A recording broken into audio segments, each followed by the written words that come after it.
어느 만화가가 이 세상에 존재하는 인류 전체를 두 가지 타입으로 이렇게 그림을 그렸어요. 그 그림은 어떤 그림인가 하니 우물가 곁에 두 여인이 서 있습니다. 그 여인의 손에는 두레박이 하나씩 걸려 있죠.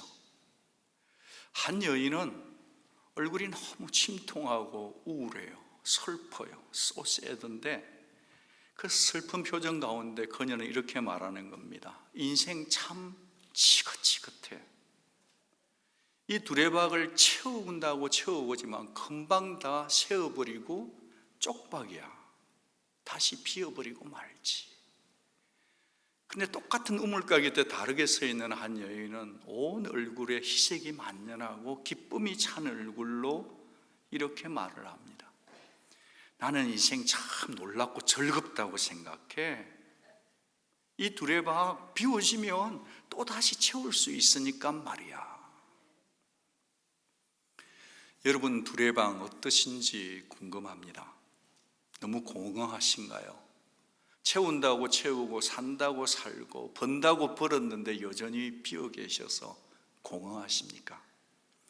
아니면 비워도 다시 채워질 것을 기대감에 가슴이 벅차고 소망이 찬 상태에 계십니까? 우리의 감정은 공허할 수도 있고 우리의 감정은 꽉 찰 수도 있지만 우리의 지성과 우리의 의지적으로 우리는 이런 현실을 인정하죠.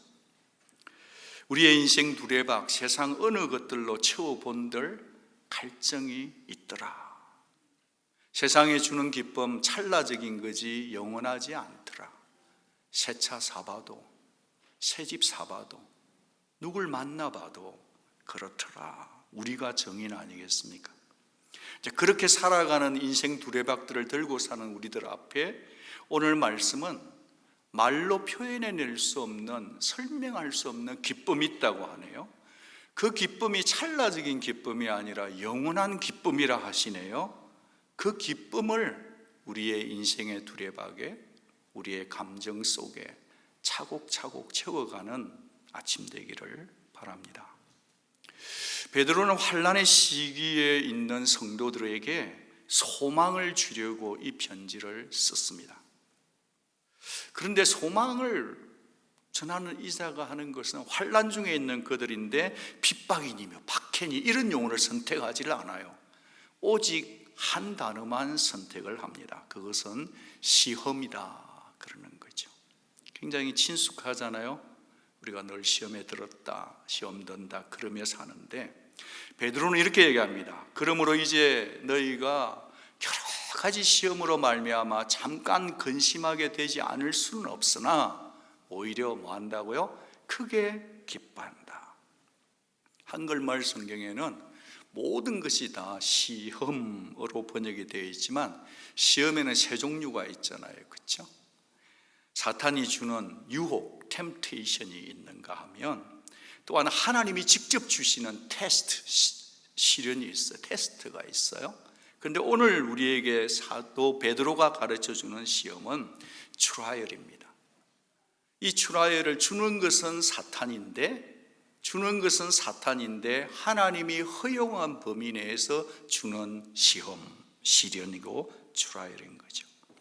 이것은 내 의지와는 상관이 없이 외부에서 오는 온갖 종류의 고난의 총합, 그 통틀음이 시험, 시련인 것입니다. 사람이 누군가에게 편지를 쓰게 되면 그 편지 속에는 목적이 있잖아요.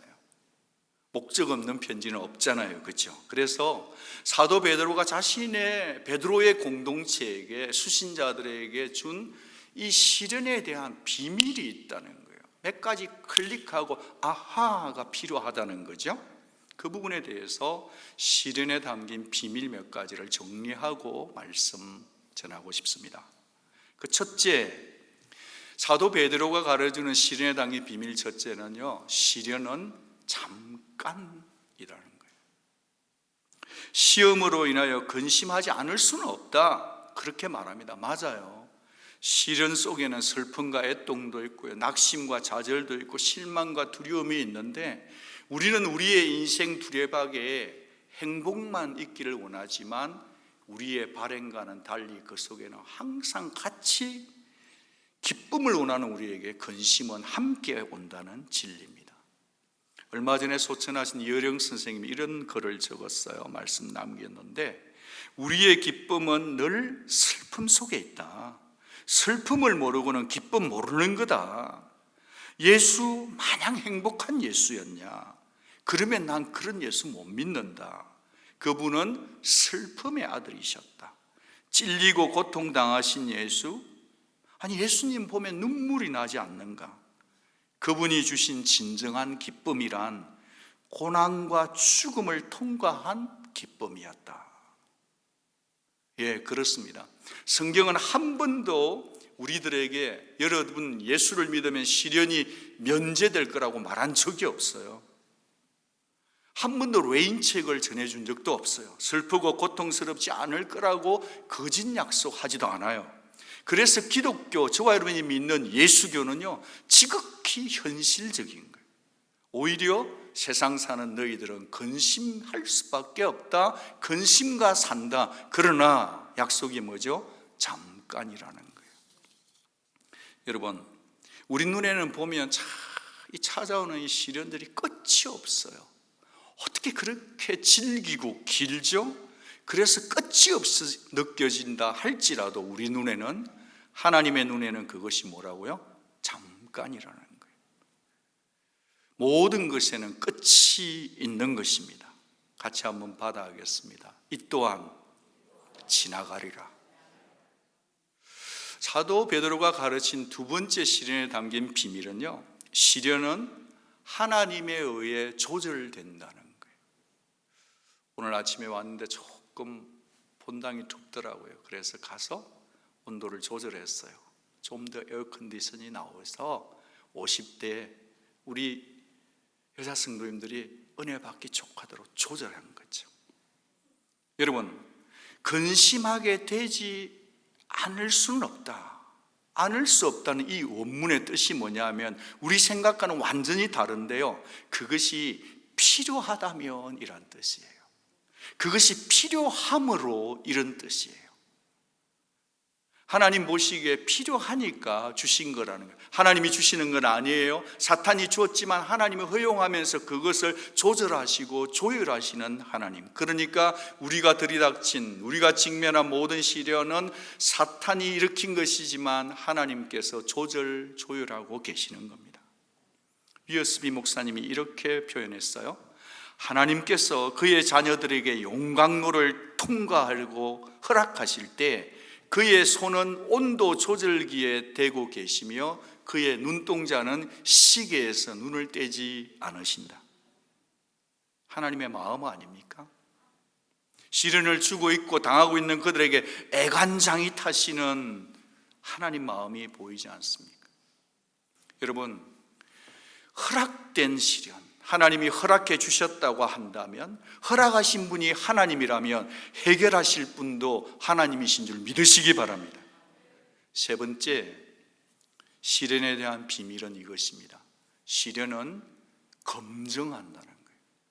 거짓 믿음과 참 믿음, 참 믿음과 알곡 믿음과 쭉정이 믿음을 검증한다는 거예요. 시련을 통해서 하나님이 얻어하시는 목적이 있다는 거죠. 여러분, 고난은 해석입니다. 고난은 해석이에요. 고난은 해석인 것입니다.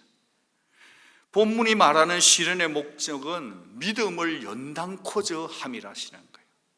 지금 베드로가 그것을 우리에게 설득하기 위해서 금을 재련하고 정련하는 예를 들잖아요. 너희의 믿음의 확실함은 불로 연단하여도 없어질 금보다도 더 뭐하다고요? 귀하다. 반짝인다고 다 금은 아닌 거죠. 용광로에 넣어봐야 되는 거죠. 집어넣어 보면 아는 거죠. 이 세상에 100% 순전도 금은 없는 거죠.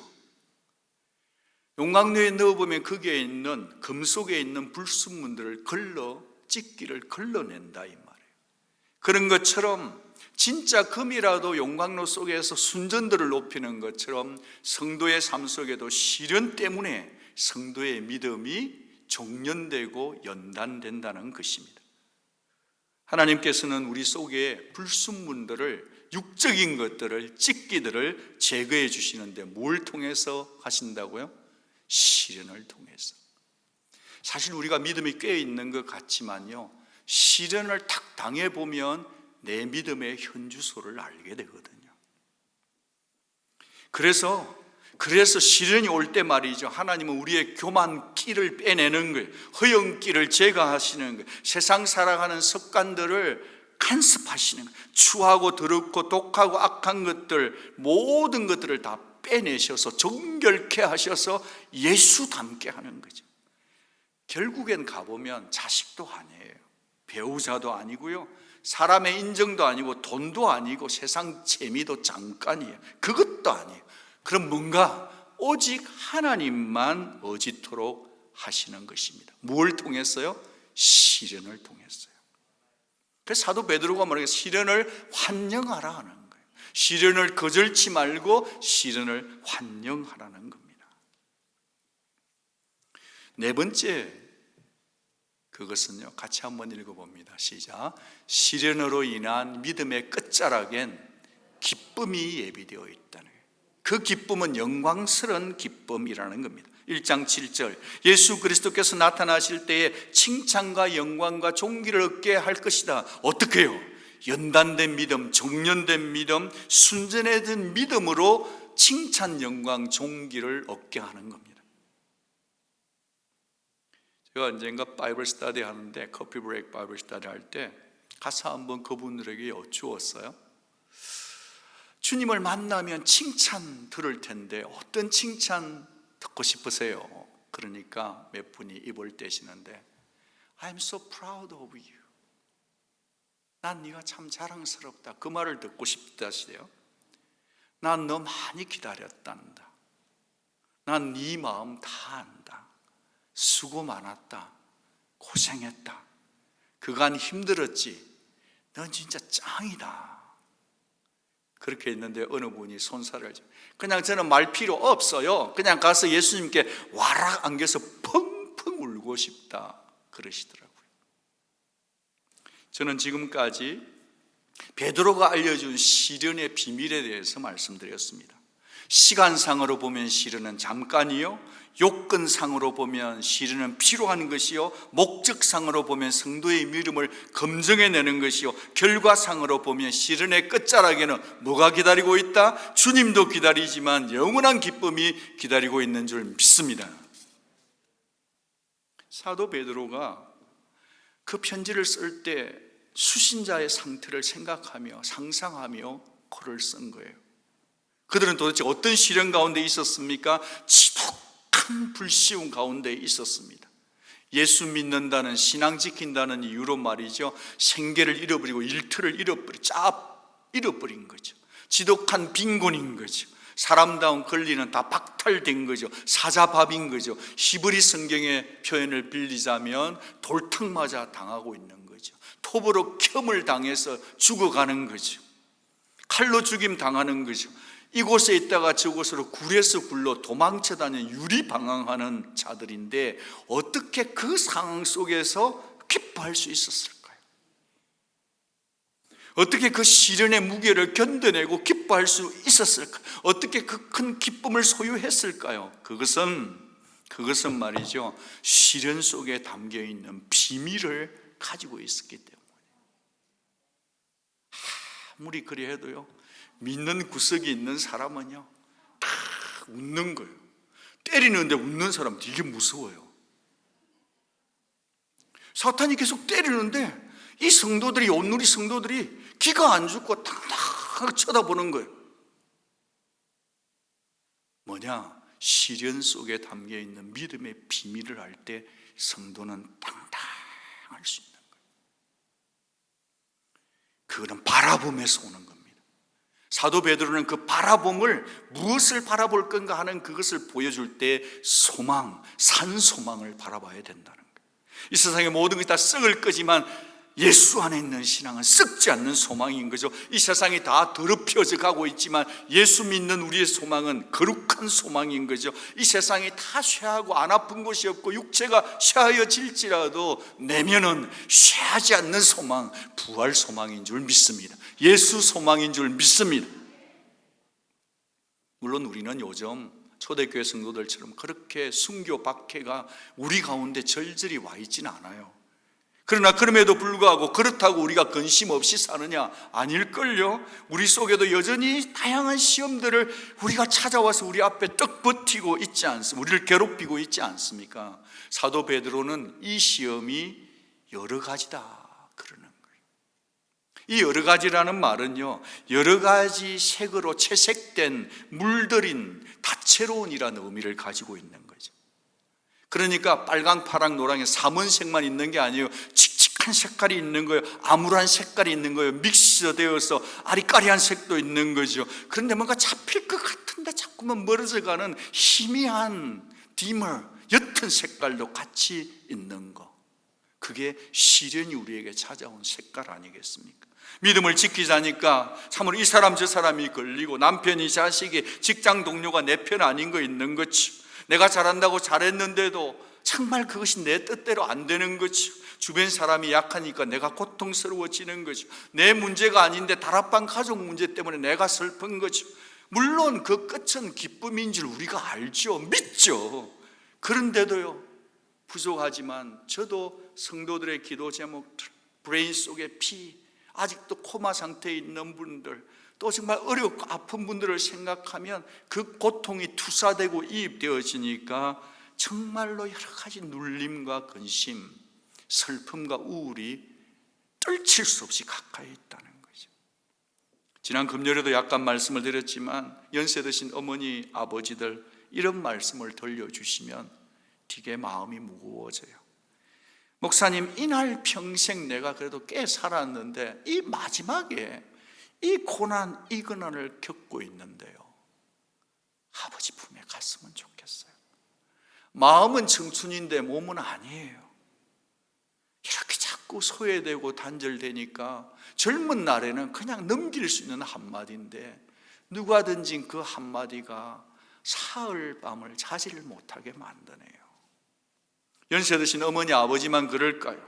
우리 가운데 아이를 기르고 있는 분들을 볼 때 정말 절절히 피곤에 쩔어져 있는 것 같아요. 그냥 밥 먹을 힘도 없는 것 같아요. 냉장고 안에 먹을 것이 없어서 그런 게 아니라 차려 먹을 힘이 안 생긴다는 거예요. 또한 의사분들도 고충을 털어냅니다. 수술 잘한다고 했는데 그 의사분이 잘했는데, 팀으로 했는데 그 사람이 오히려 더 위험하게 되었을 때, 직장 속에 내가 원하든 원치 않든 허락 없이 찾아오는 것, 밤마다 잠 못 이루는 밤들이 우리 가운데 있지 않습니까? 그렇게 되면 우리 속에 나도 모르는 탄성이 터져 나오는 거죠. 왜 꼭 나입니까? 왜 꼭 이 시간에 이 타이밍입니까? 왜 꼭 이 문제입니까? Why me? Why now? Why this? 지난주에도 놀이터에서 어느 분하고 대화를 하는데, 목사님, 아기도 봐야 되고 아내도 지금 더 좋은 곳으로 가긴 하지만 일이 많아요. 기도하지 않을 수 없는 일들이 산적해 있는 우리 아닙니까? 만약에 우리가 지금부터 그냥 기분도 좋은데 한번 자기 어려운 얘기 다 한번 해봅시다라고 허리띠 풀면 오늘 여러분 중에 집에 돌아갈 수 있는 사람 아무도 없을 줄 믿습니다. 우리 모두가 다 만만치 않은 근심에 짓눌려 있고 그 무게를 가지고 와 있다는 거예요. 아마 그렇게 된다면 우리 모두가 다 근심에 눌려서 그 사람 얘기 듣다가 내 얘기 다 합쳐서 다가오면 우리 모두가 다 질식사, 마스크 쓰고 있기 때문에 죽는 게 아니라 그 근심의 무게 때문에 질식사하고 말지도 모르죠. 이렇게 설교가 끝나버리면 어떻게 될까요? 그런데 말이죠, 말씀을 준비하면서 제가 받은 은혜가 뭔지 아십니까? 그것은요, 시련도 다채롭고 참 다양하고 가지가지 찾아오지만, 칙칙하게 다가오지만 놀랍게도 하나님의 은혜가 더 다채롭고 더 풍성한 은혜인 줄 믿습니다. 베드로전서 4장 10절 하나님의 은혜를 설명하실 때도 여러 가지, 시련의 여러 가지와 하나님의 은혜, 소망의 하나님이 주시는 은혜도 여러 가지를 똑같은 단어를 베드로는 의도적으로 기록했다는 거예요. 필시 무엇을 말하고 싶을까요? 지금 베드로 공동체, 베드로 목사님, 자기 교회 성도들에게 정말 지금 그 시련의 색깔이 만만치 않지만 하나님의 은혜의 색깔은 빨주노초 파남보 무지개 빛깔보다 더 아름다운 빛깔이니 힘을 내라고 말하는 거 아닐까요? 저는 취미 중에 하나가 이제 교회 날짜별로 묵상하는 묵상집이 여러 권 있는데 거기에 날짜별로 교회에서 일어났던 일들, 중요한 기도 제목들을 거기에다가 기록을 다 해둡니다. 세월이 이렇게 지나가니까 벌써 시작했는데 4월이잖아요. 넘기다가 보면 1년 전에 죽을 것 같은 기도 제목, 3년 전에 꼭 해결돼야 될 교회의 중요한 기도 제목, 5년 전에 그 기도 제목, 7년 전의 기도 제목, 10년 전의 기도 제목이 주기적으로 찾아오지 않은 적이 없어요. 밀물과 썰물처럼. 그런데 지금 요즘 펼쳐보면 그때 죽을 것 같은 그 칙칙한 어려움을 웬걸 하나님의 도움으로 합력하여 더 따스하고 더 다채롭고 더 은혜롭게 더 멋지게 하나님이 일하시는 풍성한 은혜를 보게 되는 거지. 여러분 믿으시기 바랍니다. 여러분이 당하고 있는 근심의 무게보다, 근심의 색깔보다 하나님의 은혜가 훨씬 더 다채롭고 풍성하고 강하고 풍성함을 믿으시기를 바랍니다. 그러하기에 하나님의 은혜의 색깔이 더 다채롭고 풍성했기에 오늘 저와 여러분들이 이 자리에 앉아 예배드리는 거 아니겠습니까? 15절 말씀을 같이 한번 읽어보겠습니다. 같이 읽죠. 시작. 믿음으로 말미암아 하나님의 능력으로 보호하심을 받았나니라. 저는 이 말씀을 철통같이 철석같이 믿기를 원합니다. 여러분, 사도 베드로는요 성도를 보호해주고 근심 가운데 지켜주는 게 뭐냐? 하나님의 능력이라고 선포하고 있습니다. 장차 가게 될 그 나라, 그것도 중요하지만 흔들림 없이 이 땅에 사는 동안 더럽혀짐 없이 세상에 묶이지 않고 죄 가르치지 않으면서 오직 예수 따라가며 갈 수 있도록 해주시는 분이 계신데 하나님의 능력으로 우리를 보호해 주십니다. 믿음을 발휘해야 될 것은 뭐냐? 하나님의 능력으로 나는 보호하심을 받은 존재라고 나 자신에게, 세상에게, 가족에게, 자녀들에게 선포해 주는 믿음이 필요한 것이죠. 하나님이 친히 지켜주신 그분이 전지전능하신 분이 당신의 능력으로 우리를 보호해 주시는 것입니다. 여러분 이것은요, 여러분 지금 말씀을 읽으시면서 늘 익숙한 말씀, 친숙한 말씀일지 모르지만 세상 사람들은 꿈에도 모르는 일이에요. 세상 사람들은 죽었다 깨어나도 알 수 없는 비밀스러운 약속의 말씀인 거예요. 성도나 불신자나 똑같이 시련은 찾아갑니다. 그런데 비밀을 아는 자와 비밀을 모르는 자는 삶의 능력이 다르다는 거예요.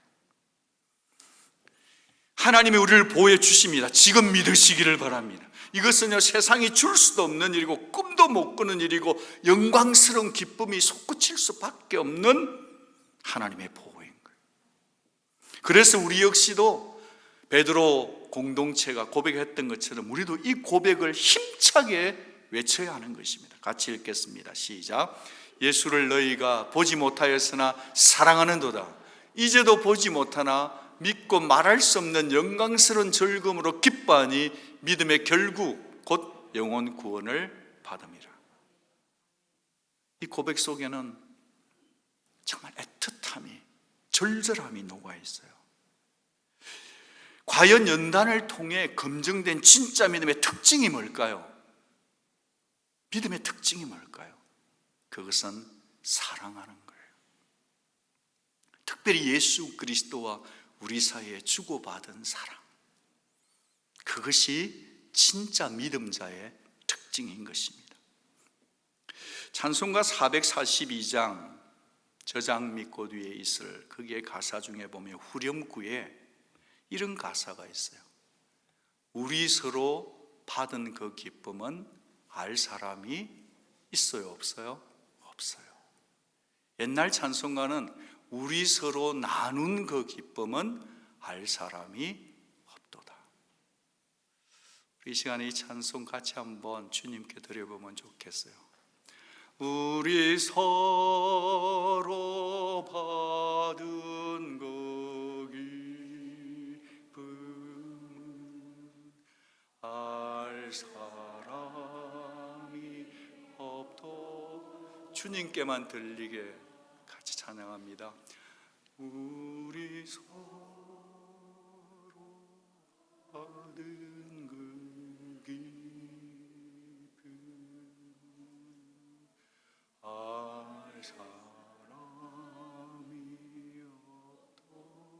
알 사람이 없도다. 알 사람이 없도. 알 사람이 없도다. 알 사람이 없도. 아멘. 알 사람이 없어야 돼. 하나님과 나 사이에, 우리 사이에 알 사람이 없으면 그 상태가 되면 시련은 시련이 아닌 거예요. 여러분, 여전히 시련 중인데 말이죠, 여전히 혹독한데 말이죠, 나의 내면이 기뻐지는 거예요. 상황을 보면 울어도 모자라는데 평강의 기쁨이 젖어드는 거예요. 고통 중인데도 예배드리다가 찬송 부르다가 보면 그 찬송의 기쁨 때문에 견딜 수가 없는 거예요. 왜 그러죠? 주님을 사랑하기 때문인 줄 믿습니다. 아니, 더 정확하게 말하면 내가 주님을 사랑하는 것보다 주님이 나를 먼저 사랑하셨고 주님의 사랑이 내 사랑보다 크다는 것을 알기 때문 아닐까요? 그렇게 되면 상황은 도무지 기뻐할 수 없는데 산소망 대신 예수를 생각하면 기뻐지는 거예요. 그게 성도의 삶인 거죠. 여러분, 그런 거로 십자가에서 날 위해 죽으신 주 예수를 알고 믿는다고 한다면 여러분, 저와 여러분은요, 알고만 있을 게 아니라 사랑하는 자리까지 나아가야 될 줄로 믿습니다. 구원, 십자가, 죽음, 영생, 재림, 이런 팩트를 아는 게 끝이 아니고 아는 게 사랑만이 아니에요. 예를 들어서 나는 그 사람 믿기는 믿는데 사랑이 안 생겨. 이게 뭐 사랑입니까? 나는 그 사람 사랑하긴 하는데 신뢰가 안 생겨. 그 사랑입니까? 사랑 아니죠. 여러분, 사랑이 빠진 믿음은 믿음이 아닙니다. 사랑이 빠진 믿음은 믿음일 수 없어요. 이 세상에 나를 위해 죽어주기까지 사랑해 줄 분, 예수 외에는 누가 계시겠습니까? 그런 거로 내 호흡이 끝나는 순간까지도 비록 내 육신의 눈으로는 주를 볼 수는 없지만 믿음의 눈으로면 주를 사랑하고 사랑할 수 있는 줄로 믿습니다. 이 믿음으로 인해서 우리는 마침내 천국에서 구원의 기쁨, 영생의 기쁨을 누리겠죠. 9절 같이 한 번만 더 읽겠습니다. 시작. 믿음의 결국 곧 영혼의 구원을 받음이라. 이 9절의 받음이라 밑에다가 이렇게 언더라인을 해주시고요, 이것은 이미 받았다고 하는 과거 시제가 아닙니다. For you are receiving 이라고 되어 있는 번역이 잘 되어 있는 번역입니다. 원문의 가장 바른 해석은 이것입니다. 너희는 믿음의 완성 곧 영혼의 최종적 구원을 받고 있는 중이다. 받음이라는 표현은 미래의 표현이 아니에요. 받음이라는 표현은 현재 과정을 생생하게 표현하는 표현이라는 거예요. 무슨 말이죠? 그러니까 성도는 뭐냐? 시련의 한복판에서 천국의 기쁨, 구원의 기쁨을 지금 현재 앞당겨서 경험하고 누리라는 표현입니다. 살아있는 산소망 대신 예수의 사랑으로 오늘을 이기고 기뻐해라. 기뻐해도 된다. 진통제 맞고 잠깐 쉬는 그런 게 아니라, 진통제 맞은 사랑이 아니라 시련의 한복판에서 시련이 있지만 정신을 바짝 차리고 그 한복판에서 막닥뜨려 뚫고 나가는, 어떻게 해요? 주님 사랑 때문에 적극적인 기뻐하는 삶을 초청받은 우리들인 거죠. 여러분, 혹시 요즘 기쁨이 자꾸 새어나가고 있습니까? 기쁜 일이 없습니까? 일주일 내내 한 번도 기쁜 적이 없으신가요? 그러면 뭐 해야 되냐? 은혜의 보좌 앞으로 나오셔야 됩니다.